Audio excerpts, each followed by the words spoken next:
Hello, in this video, I'm going to talk about my experiences so far in this beautiful country called Senegal.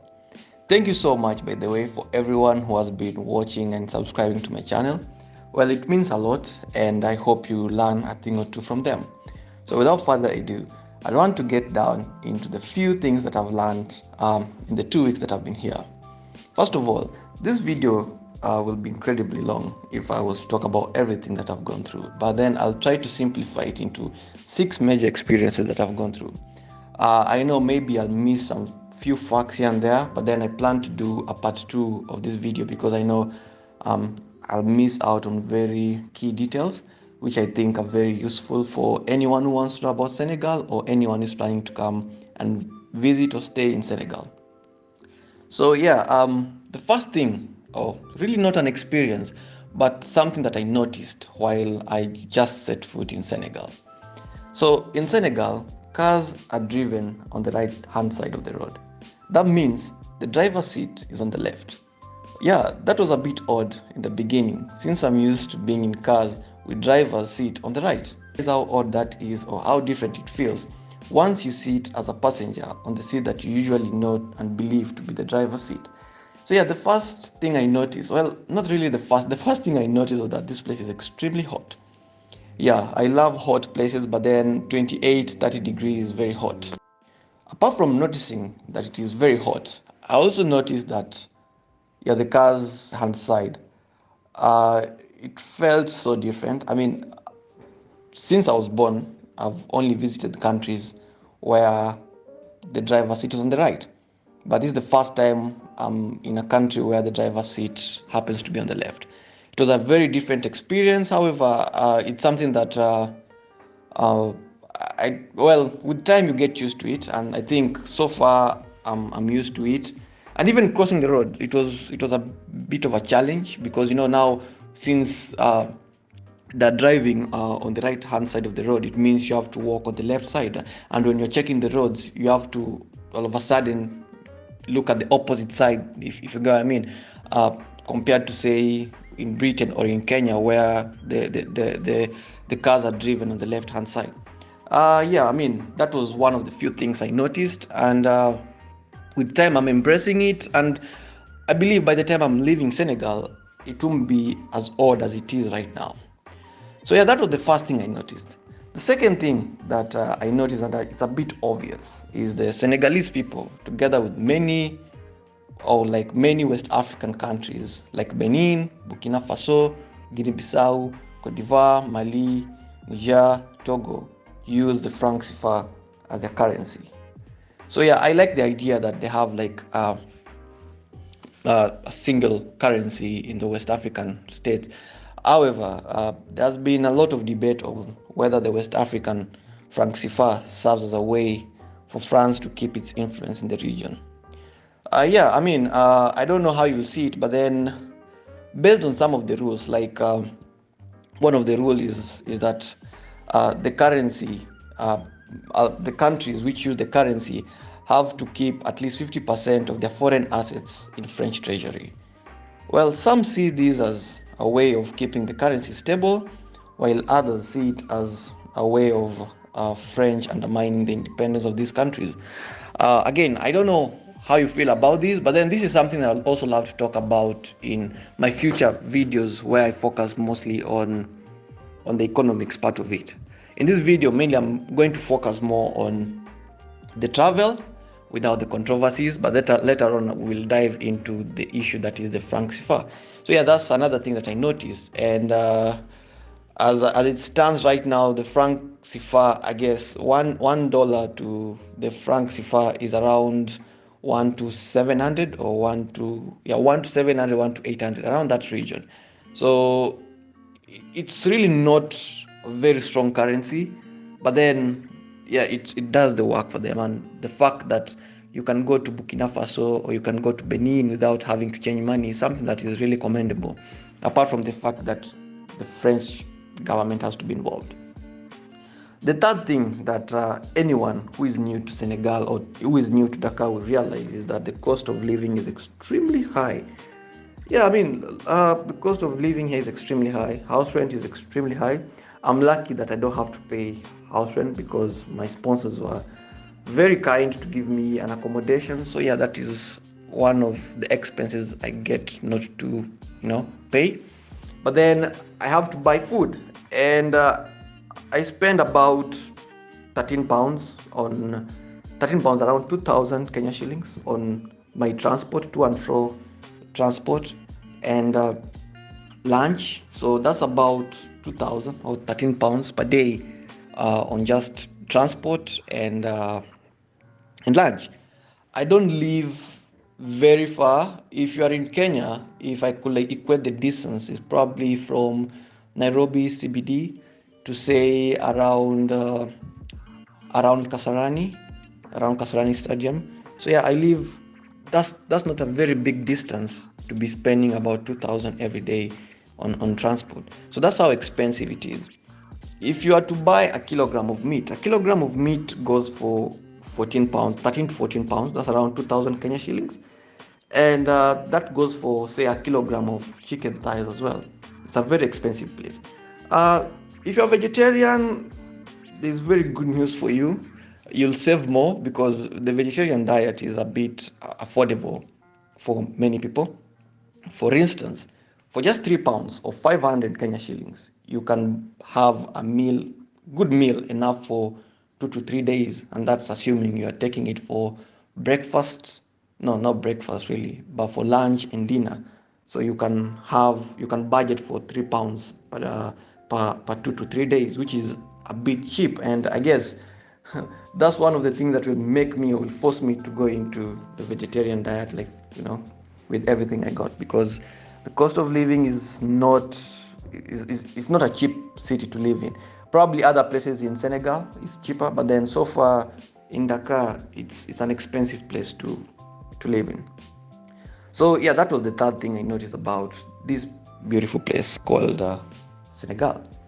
Uh, the fourth thing I noticed is it is not uncommon to find a group of people exercising. So one thing I've noticed again is Senegal has a very wonderful sporting culture. On the streets of Dakar, regardless of the time, you will always find someone jogging, and you'll be surprised. Many of my colleagues actually jog to and fro work.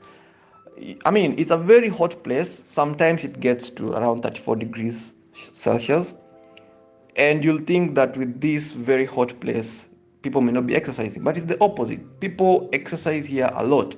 You will be walking, and then randomly in the streets you'll find people having, is it called zumba, the dancing where people arrange themselves and dance. So people have the zumbas.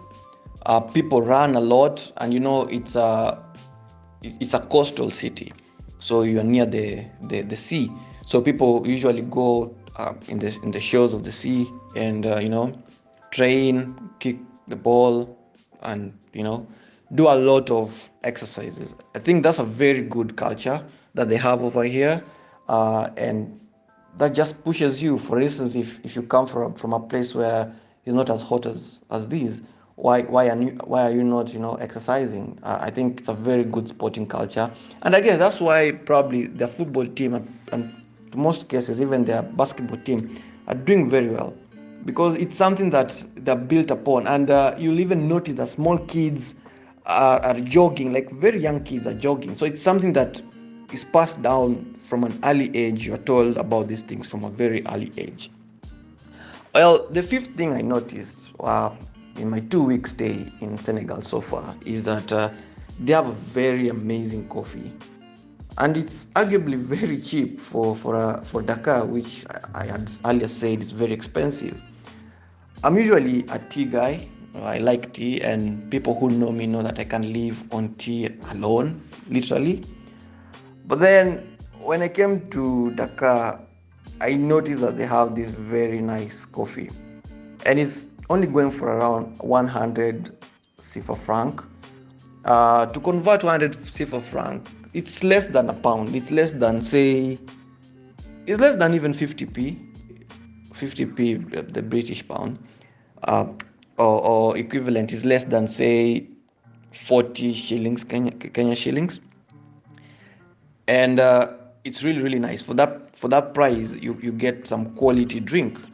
And to make it even special is that it is sold in the street. It's not something luxurious. When you think about coffee, most of the times you think about some fancy restaurant, say Starbucks, Costa, or in the Kenyan context, you think about Java, right?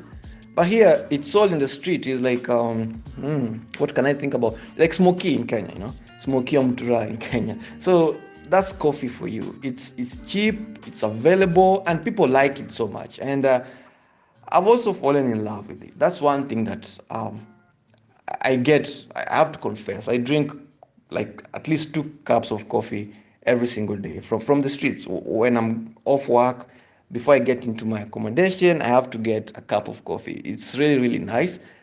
And if you ever happen to be in Senegal, especially in Dakar, I really recommend you have that coffee. It's really, really nice. Number 6, the sixth thing that I noticed about Dakar, Senegal. And I'll start by saying, while in Rome, please, please, please try act as the Romans. In Senegal, majority of people speak French and Wolof. It is therefore advisable that if you plan to come and visit or stay for a long time, you at least make an effort to learn French or Wolof. And I came to learn that painful fact in a very, bizarre way, and I consider it a very painful process. I had 2 incidences which involved lack of communication or language barrier. Let me put it that way. The first one I had documented about it on my previous video, about which I was talking about my journey from London to Dakar. If you haven't watched it, go and watch it. So the immigration incident, where I couldn't tell the immigration officers about my address, and probably in their mind they thought I was an illegal immigrant, and for some weird reason I thought probably I'll be detained. Luckily I was able to, they freed me. Let me just put it that they freed me in quotes, and I was able to get home. But yeah, that was a close shave. Yeah, if you want to know more about what happened, you can watch the video about my travel.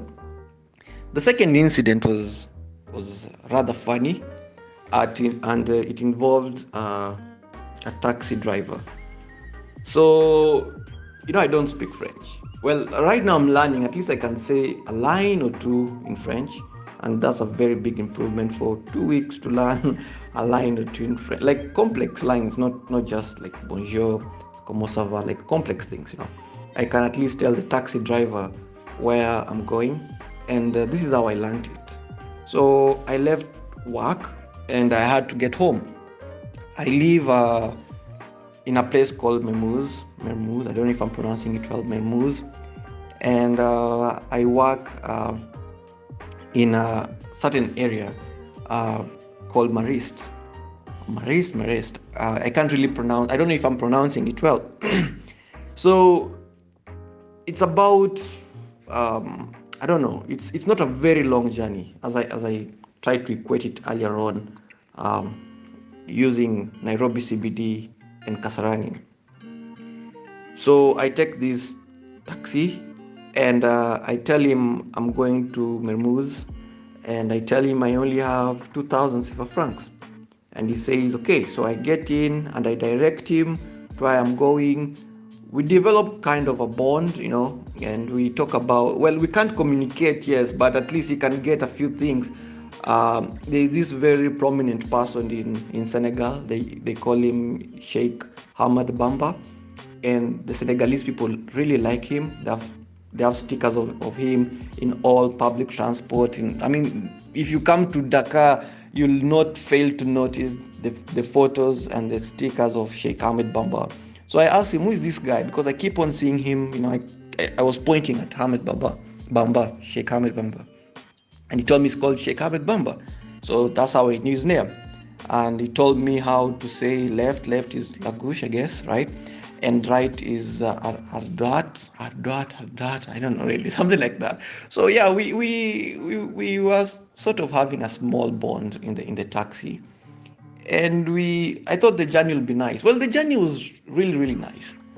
Then I get home, and I'm giving him the 2000. I agreed. We agreed. And the guy looks at me and like, yo, what are you, I mean, he didn't say that, but you could just tell from his face, this is what he was saying. I mean, like, yo, are you kidding me? I'm like, and he demands for 10,000 for francs. 10,000 for francs is around 13 pounds, or to make it more, you know, simplified, around, for Kenyan people really, it's around 2,000 Kenya shillings. That is 2,000 Kenya shillings is what I spend daily on transport and my lunch. So this guy is demanding for 2,000 for just one way. Remember, I'm working on a very strict budget because I'm here for like 3 months, and I've already told you how much everything costs.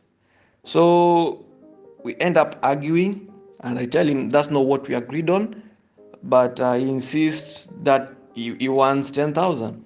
When he sees that I'm a bit hesitant, he reduces the price to 7,000 CFA francs, which is still so high, and I can't believe what I'm hearing from this man. I'm like, probably, are you kidding me? But then there was a traffic policeman ahead of us, so we went to the traffic policeman, and he was able to, luckily he knew a bit of English and he was able to interpret, and we had to come to a middle ground. So eventually I ended up paying 3,000 CFA francs, which was around 1,000 CFA francs more than I had planned to pay. But anyway, it was getting uglier, and I mean, you don't want to get into this unnecessary drama. So I just paid, and we went separate ways. The guy continued with his work, and I went home. So I guess from what I was reading from this man is probably he didn't get the part where I was telling him I have 2,000 CFA francs, because for him to inflate the prices 5 times, it means probably he didn't get to understand what I was saying. And then the fact that he knew I was a foreigner, he thought maybe I didn't know the rates, and he thought that he could impose, what I call the foreigner's tax. I don't blame him. The foreigner's tax is everywhere, not just in Senegal, even in Kenya. Once people notice, it's not just foreigners for foreigners' sake. Even people who are not native in Kenya, if say you are from the rural cities and you go to the city in Nairobi, and say someone, or maybe the taxi drivers or the matatu drivers, notice that you are new, they'll most likely charge you more than they will have charged someone who stays in the city. So I guess that's the same thing that happened to me. It was not justified, but then I had to learn, the experience, probably the hard way. And because of that, I had to go and learn how to say I'm going to Mimouze in French, and I think I can say it comfortably. Javier Mimouze. At least when you say that, at least the drivers know where you're going to, and they won't just assume you're a foreigner. Well, they still know I'm a foreigner because my accent, my French accent is not very good. But at least that's my advice. If you're going to Senegal or any other country, please make an effort to learn the language they speak, because one, it will help you make friends, and number two, it will help you avoid unnecessary payments or paying premiums like I almost did. So yeah, I mean, the experience wasn't a very good one, but there was a learning aspect of it which I don't take for granted either way. Of course, there's so many things I learned, but then this video is getting long, and it's not my style to make very long videos. It gets boring to some point, and I mean, I don't want to bore you with so many things. What I'll do is I'll make a part 2 of the same, maybe 6 more uh, things that I learned, or 6 more things that I've learned over my experience, over my 2-week experience in Dakar, Senegal. It's a beautiful place, beautiful people, and I wish many people could come and experience the Senegalese hospitality. That said, I hope you enjoyed listening to me. Still, I have to say that I'm learning on the job.